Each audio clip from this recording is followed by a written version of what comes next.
ஓட்டு போட்டால் அதிகாரத்திற்கு வந்து விடுவார். அவர் அதிகாரத்திற்கு வந்தால் நாம் இந்த மண்ணில் செய்யக்கூடிய அராஜகமான செயல்களை எதுவும் செய்ய முடியாது அப்படின்ட்டு வெளிப்படையா போட்டு ஒரு சுந்தரிக்க வெளியிடுறாங்க. தீவிரமாக பிரச்சாரம் செய்து அவரை தோற்கடித்த பிறகுதான் நிம்மதியா இருக்கிறாங்க எதிரிகள். அந்த அளவுக்கு அவர் மீது அவர் அரசியலில் வந்துவிடக் கூடாது என்பதிலே கண்முன் கருத்துமாக இருந்தார்கள். அதே போன்ற தம்பி தினேஷ் மல்லர் மூவேந்தர் மீடியாவுடைய நிறுவனர் சொன்னார், தென்தமிழ்நாட்டில் சமீபத்தில் நடந்த கொலை வழக்குகள்ல பல்வேறு விசாரணைக்கு கொண்டு போய் வழக்குகளை சிக்க வைக்கிறார்கள். அப்பேற்பட்ட 2012ஆம் ஆண்டு நடந்த மாவீரன் பசுபதி பாண்டியன் படுகொலை வழக்கு முழுமையாக விசாரிக்கப்பட்டு அதில் உள்ள உண்மையான குற்றவாளிகள், அதற்கு பின்னிருந்து இயக்கியவர்கள், குற்றவாளிகளுக்கு ஆயுதம் வழங்கியவர்கள் எல்லோரையும் முழுமையாக விசாரித்து அவர்களை எல்லாம் சிறையில் வைத்து முறையாக அந்த வழக்கை நடத்தி ஒரு முடிவுக்கு கொண்டு வந்திருந்தால் அதற்கு பிறகு தென் தமிழ்நாட்டில் சாதி படுகொலை நடந்திருக்காரு. 29 ஜனவரி 6ஆம் நாள் நாகப்பட்டினத்தினுடைய நாடாளுமன்ற உறுப்பினராக இருந்த மரியாதைக்குரிய சித்தமல்லி முருகையன் அவர்கள் இந்திய கம்யூனிஸ்ட் கட்சியினுடைய மாபெரும் தலைவர், இன்றைக்கு இருக்கக்கூடிய நல்லக்கண்ணாவுடைய ஒரு வயது கூட உள்ளவர், மாஸ்கோ வரை போய் அரசியல் படித்து வந்த அப்பேற்பட்ட ஒரு மாபெரும் ஆளுமையை தாக்கிறார்கள். 1994 மாடக்கோட்டை சுற்று இப்படி நடந்த அரசியல் படுகொலைகள் எல்லாம் பட்டியலிட்டு பார்த்தால் அதிகாரத்திற்கு வந்துவிடக் கூடாது. ஏன் இவர்கள் அதிகாரத்திற்கு வந்துவிடக் கூடாது என்று சொன்னார். அதிகாரம் இல்லாத நிலையிலே இவர்கள் அநீதிகளை எதிர்த்து நிற்கிறார்கள், அதிகாரங்களுக்கு அடிபணிய மறுக்கிறார்கள், அடக்குமுறைக்கு அஞ்ச மாட்டார்கள்.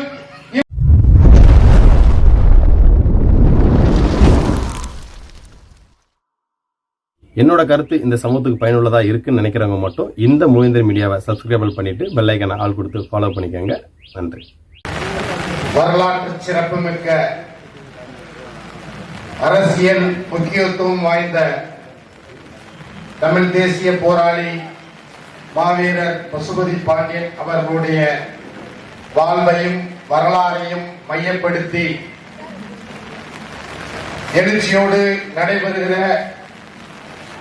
இந்த மாபெரும் பொதுக்கூட்டத்திற்கு வருகை தந்திருக்கிற அனைத்து உறவுகளுக்கும் நான் சார்ந்திருக்கிற மல்லர் பேராயத்தின் சார்பில் என்னுடைய பணிவார்ந்த வணக்கங்களை உரித்தாக்கிக் கொள்கிறேன். எனக்கு முன்னால் பேசிய தமிழர் தேசிய கழகத்தினுடைய தலைவர் அன்பிற்குரிய தோழர் வழக்கறிஞர் மு.க. வையவன் அவர்கள் பல்வேறு செய்திகளை இங்கே பகிர்ந்து கொண்டார். எனக்கு பின்னால் பேச இருக்கிற இந்த பொதுக்கூட்டத்தினுடைய நாயகர் அன்பு தம்பி கரிகால பாண்டியன் அவர்கள் பல்வேறு செய்திகளை உங்களோடு பகிர்ந்து கொள்வார். ஏறத்தாழ 33 ஆண்டுகள் இந்த களத்திலே நின்று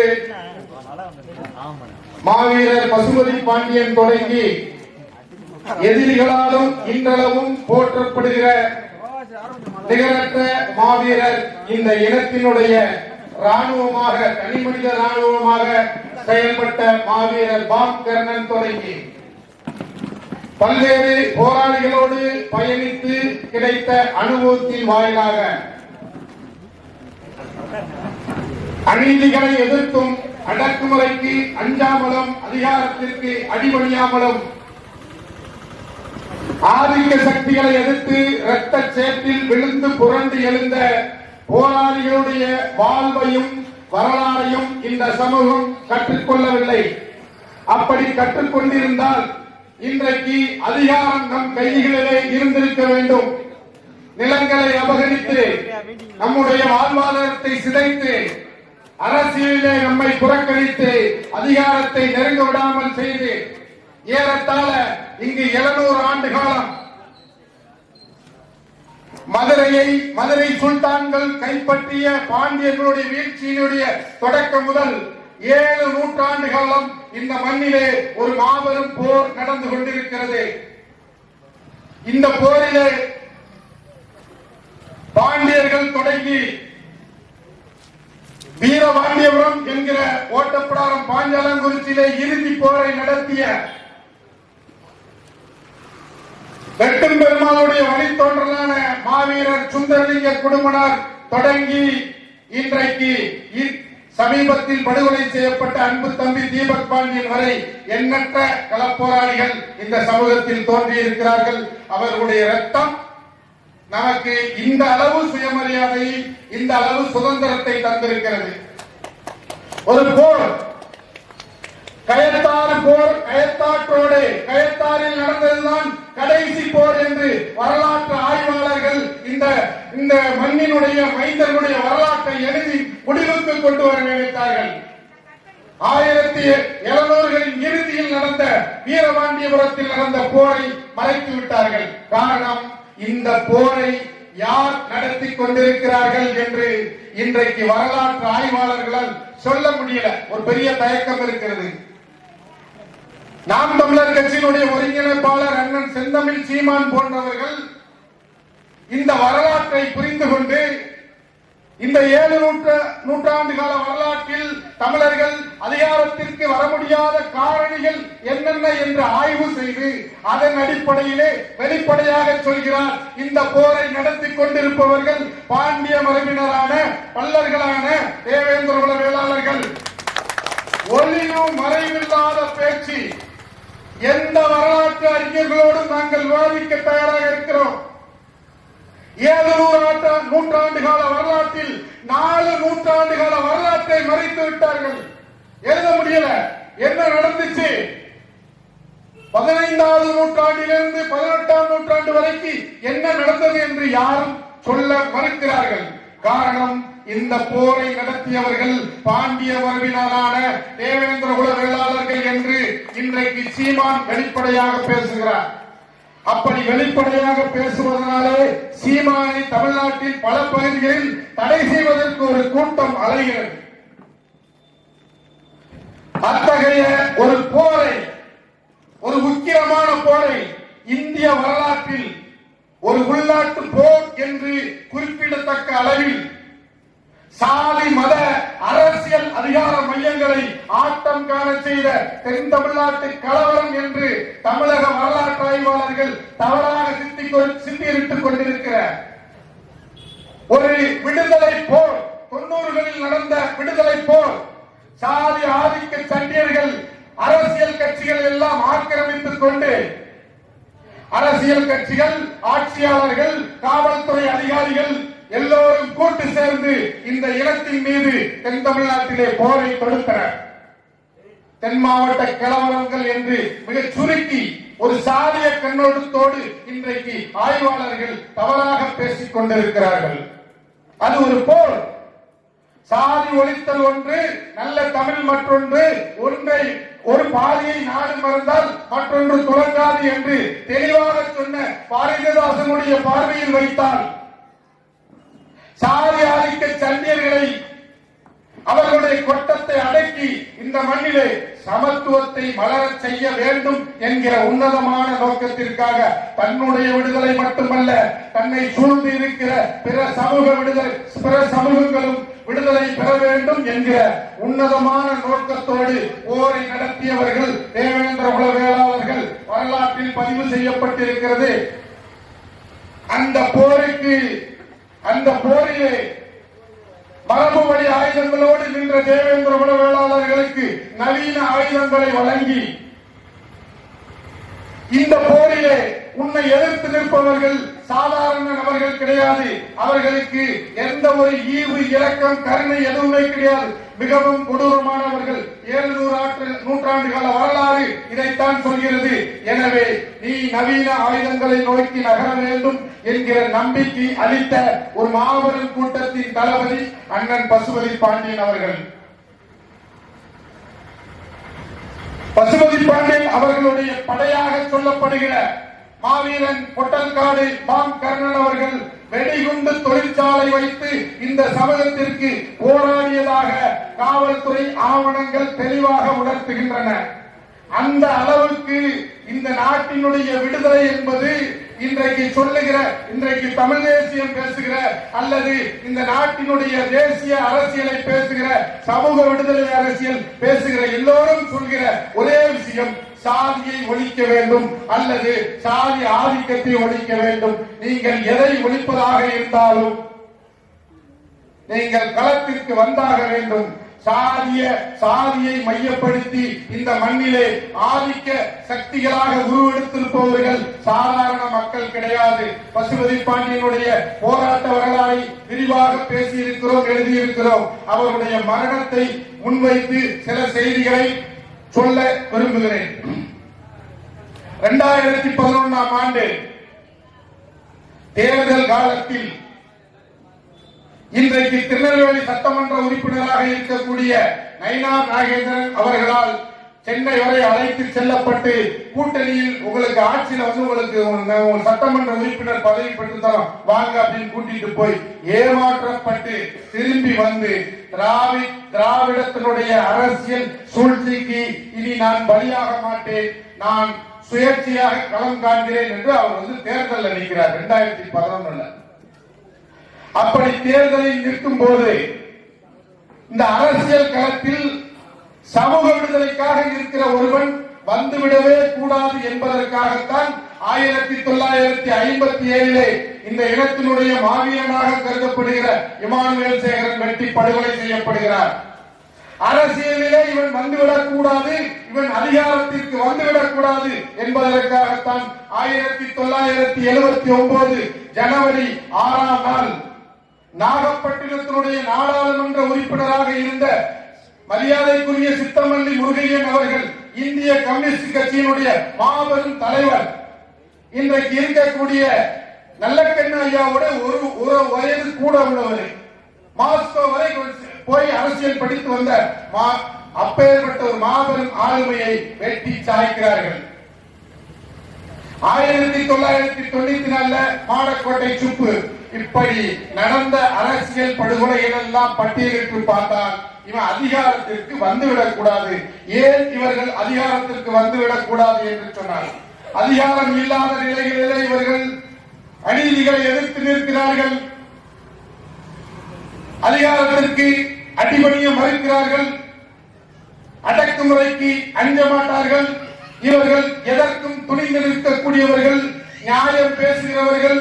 இவர்கள் நீதி நேர்மைக்காக தன்னையே பணி கொடுக்கிற ஒரு பண்புக்குரியவர்கள். சொல்ல போனால் ஈழத்தில் விடுதலை புலிகள் எப்படியோ அப்படித்தான் தமிழகத்திலே 7 நூற்றாண்டு காலமாக களத்தில் நிற்கக்கூடிய ஒரு சமூகமாக இருக்கிறார்கள். இந்த சமூகத்தை சேர்ந்த ஒரு மாவீரனை அதிகாரத்திற்கு கொண்டு சென்று விட்டால் என்ன நடக்கும் என்பது இந்த சமூகத்தினுடைய எதிரிகளுக்கு மிக தெளிவாக தெரிகிறது. அதனாலதான் என்ன செஞ்சான், 2011 தேர்தலின் போது இறுதி கட்ட பிரச்சாரம், ஈழப்படுகொலை முன்வைத்து இறுதி கட்ட பிரச்சாரம் உச்சகட்டமாக போய்கொண்டிருந்த போது இவருக்கு ஓட்டு போடக்கூடாதுன்னு ஒரு துண்டறிக்கை வெளியிடுறார். ஒரு ஊருக்கு போய் பசுபதி பாண்டியன் அவர்களுக்கு அதனோட வாசகங்கள் வன்முறையை தூண்டக்கூடியதாக இருக்கு, காவல்துறை பதிவு பண்ணிருக்காங்க. அரசனுடைய கண்களாகவும் காதுகளாகவும் இருக்கக்கூடிய காவல்துறை நம்ம சொன்ன வன்முறை நோட்டீஸ் என்ன சொல்லுதுன்னா, பசுபதி பாண்டியனுக்கு ஓட்டு போட்டால் அதிகாரத்திற்கு வந்து விடுவார், அவர் அதிகாரத்திற்கு வந்தால் நாம் இந்த மண்ணில் செய்யக்கூடிய அராஜகமான செயல்களை எதுவும் செய்ய முடியாது அப்படின்னு வெளிப்படையா போட்டு ஒரு துண்டறிக்கை வெளியிடுறாங்க. தீவிரமாக பிரச்சாரம் செய்து அவரை தோற்கடித்த பிறகுதான் நிம்மதியா இருக்கிறாங்க எதிரிகள். அந்த அளவுக்கு அவர் மீது அவர் அரசியலில் வந்துவிடக் கூடாது என்பதிலே கண்ணும் கருத்துமாக இருந்தார்கள். அதே போன்று அந்த தேர்தலிலே ஆட்சி மாறி திராவிட முன்னேற்ற கழகம் தோல்வியடைந்து அண்ணா திராவிட முன்னேற்ற கழகம் ஆட்சியில் அமர்ந்த போது அவர்கள் செய்த முதல் வேலை பசுபதி பாண்டியனுக்கு அளித்து வந்த காவல்துறை பாதுகாப்பை முற்றிலும் விலக்கிவிட்டார்கள். எதிரிகள் அவரை எளிதாக நெருங்கி படுகொலை செய்வதற்கான வாய்ப்புகளை இந்த அதிகார வர்க்கம் உருவாக்கி தெரிஞ்சுக்கோ. ஒரு மனிதனை, ஒரு சமூகத்தினுடைய தலைவனை, ஒரு சமூகம் தனக்கான பாதுகாவலனாக கருதக்கூடிய ஒரு போராளியை கொலை செய்தது எதிரிகள் என்று நாம் நம்பிக்கொண்டிருக்கிறோம். அரசுதான் கொலை செய்தது. அன்றைக்கு ஆட்சியாளர்கள் தான் அந்த கொலைக்கு எல்லா வழிவகைகளையும் ஏற்படுத்தி கொடுக்கிறார்கள். இன்றைக்கு அன்புக்குரிய தம்பி தினேஷ் மல்லர் மூவேந்தர் மீடியாவுடைய நிறுவனர் சொன்னார், தென் தமிழ்நாட்டில் சமீபத்தில் நடந்த கொலை வழக்குகள்ல பல்வேறு பேரை விசாரணைக்கு கூட்டு போய் வழக்குகளை சிக்க வைக்கிறார்கள். அப்பேற்பட்ட 2012ஆம் ஆண்டு நடந்த மாவீரன் பசுபதி பாண்டியன் படுகொலை வழக்கு முழுமையாக விசாரிக்கப்பட்டு அதில் உள்ள உண்மையான குற்றவாளிகள், அதற்கு பின்னிருந்து இயக்கியவர்கள், குற்றவாளிகளுக்கு ஆயுதம் வழங்கியவர்கள் எல்லோரையும் முழுமையாக விசாரித்து அவர்களை எல்லாம் சிறையில் வைத்து முறையாக அந்த வழக்கை நடத்தி ஒரு முடிவுக்கு கொண்டு வந்திருந்தால் அதற்கு பிறகு தென் தமிழ்நாட்டில் சாதி படுகொலையே நடந்திருக்காது. எந்த படுகொலை வழக்கையும் முறையாக விசாரிக்கப்படாது. எல்லா படுகொலை வழக்கும் பலகீனமாகத்தான் பதிவு செய்யப்படும். சமீபத்தில் மேலப்பட்டம் என்கிற கிராமத்துல ஒரு மாணவரை ஒரு பெரிய கும்பல் வந்து ஆயுதம் தாங்கி அவர்களை அடி வீட்டுக்குள்ள போய் வெட்டான்.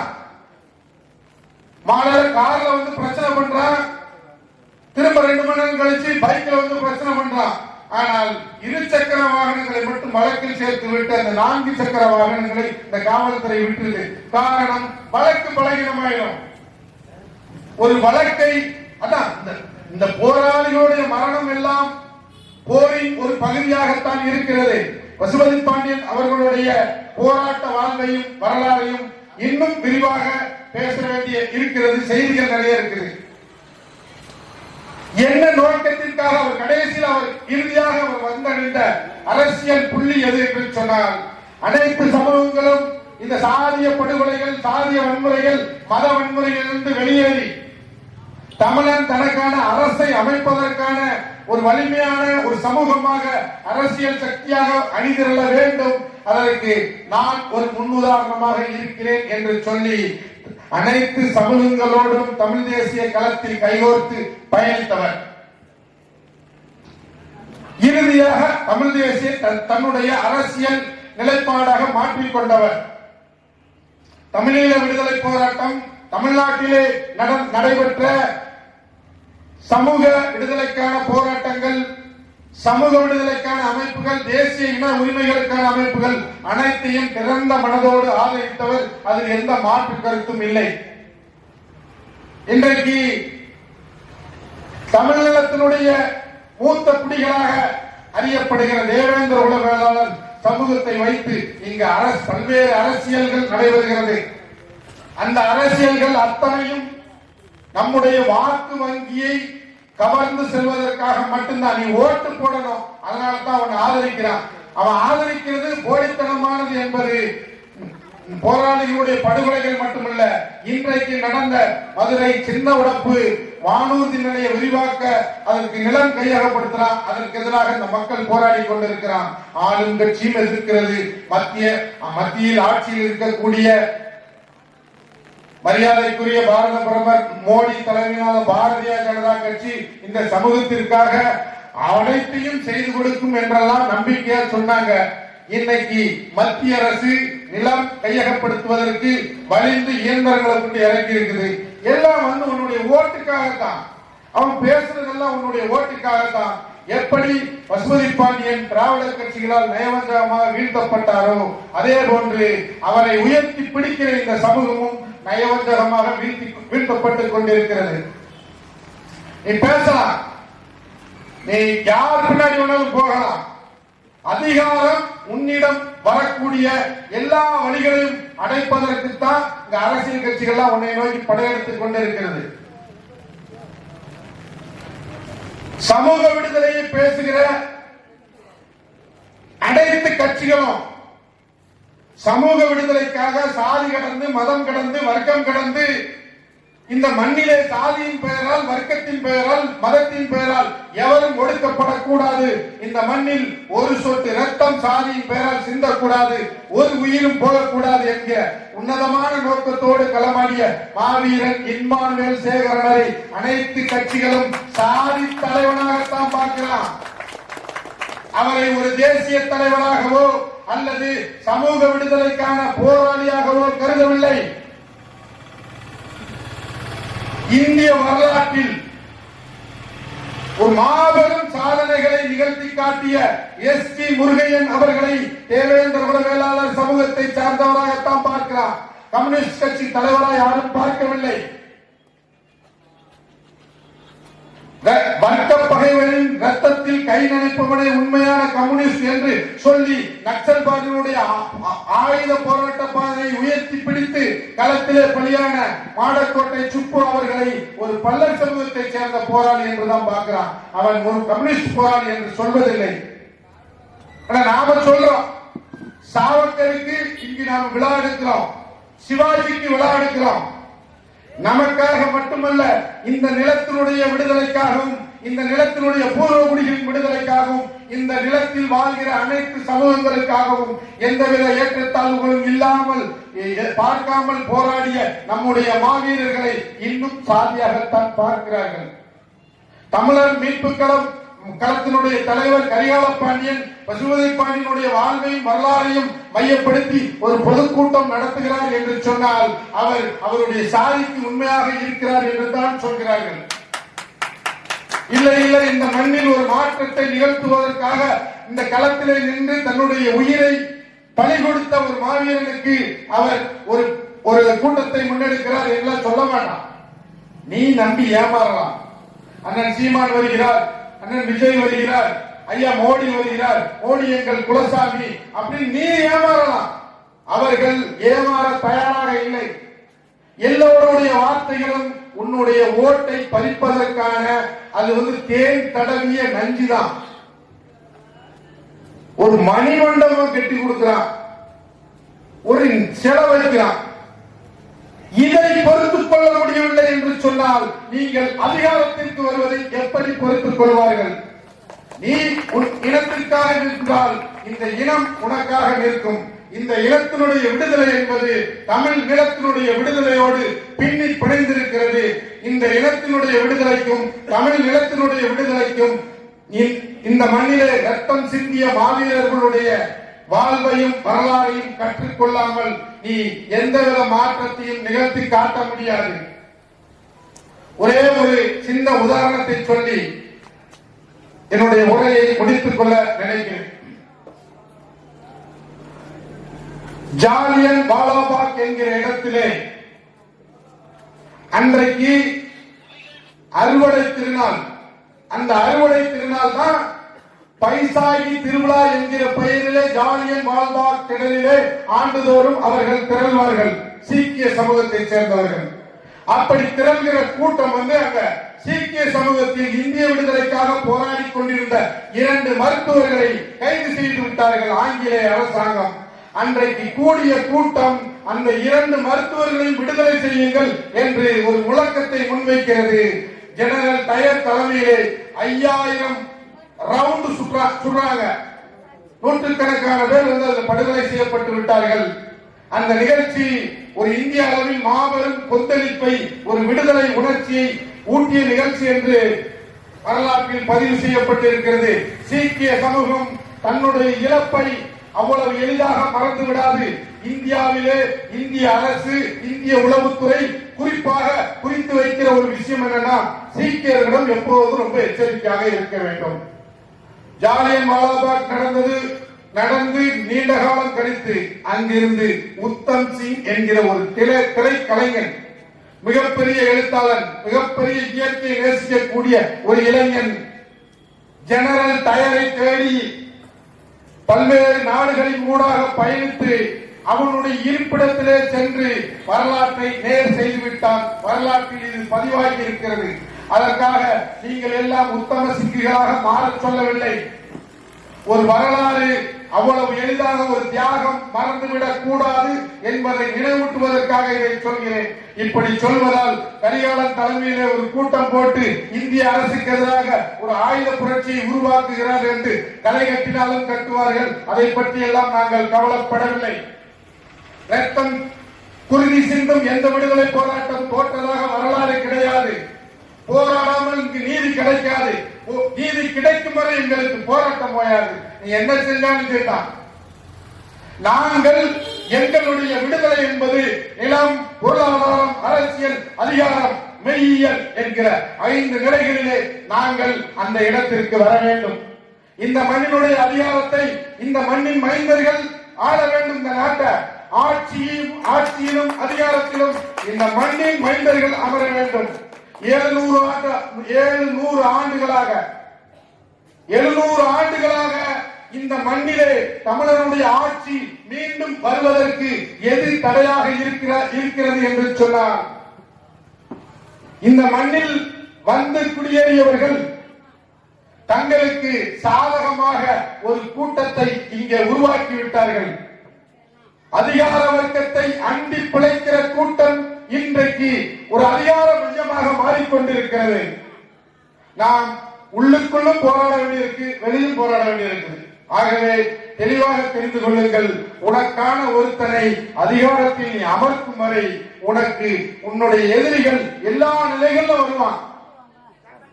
கரிகாலன் கூட்டத்திற்கு போகாதன்னு சொல்லுவான், தமிழ் மாறம் பேசுறான் போய் கேட்காதன்னு சொல்லுவான், வைய வந்திருக்கான் போகாதன்னு சொல்லுவான், தம்பி முத்துப்பாண்டி வந்திருக்கான் போகாதன்னு சொல்லுவான். இவர்கள் எல்லாம் தீவிர சிந்தனை கொண்டவர்கள்.